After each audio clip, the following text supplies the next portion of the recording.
Chapter 9, Part 6, Adult Development. Physical changes. Your unique genetic blueprint greatly influences the unfolding of certain physical changes during adulthood.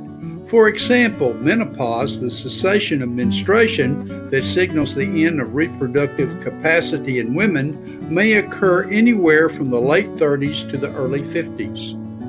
Staying mentally and physically active and eating a proper diet can both slow and minimize the degree of physical decline associated with aging. Physical strength typically peaks in early adulthood, the 20s and 30s. By middle adulthood, roughly from the 40s to mid-60s, physical strength and endurance gradually decline.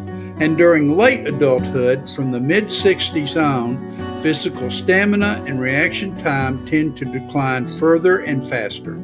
Social development. In his theory of psychosocial development, Erik Erikson described two fundamental themes that dominate adulthood: love and work. According to Erikson, the primary psychosocial task of early adulthood is to form a committed, mutually enhancing, intimate relationship with another person. During middle adulthood, the primary psychosocial task becomes one of generativity, to contribute to future generations through your children, your career, and other meaningful activities. Friends and lovers in adulthood. Female friends tend to confide in one another about their feelings, problems, and interpersonal relationships. Male friends typically minimize discussions about relationships or personal feelings or problems. Instead, male friends tend to do things together that they find mutually interesting, such as activities related to sports or hobbies. Today, many young adults postpone marriage so they can finish their education and establish a career. In the year 2000, the median age for first marriage was 27 for men and 25 for women. As a general rule, we tend to be attracted to and marry people who are similar to us on a variety of dimensions, including physical attractiveness, social and educational status, ethnic background, attitudes, values, and beliefs. The transition to parenthood.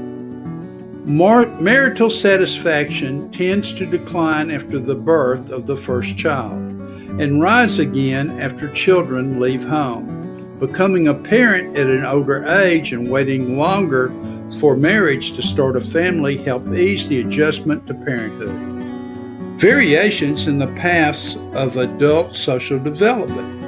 In the 1990s, well over 3 million unmarried couples were living together. More than 30% of children are being raised by a single parent. More than half of all first marriages end in divorce, so remarrying and starting a second family later in life is not unusual. There are also gay and lesbian couples in committed long-term monogamous relationships. Recently, civil marriage has been allowed.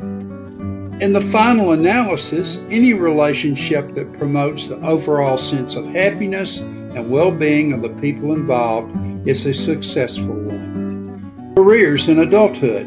Researchers have found that close to a third of people in their late 20s and early 30s do not just change jobs within a particular field, they completely switch occupational fields.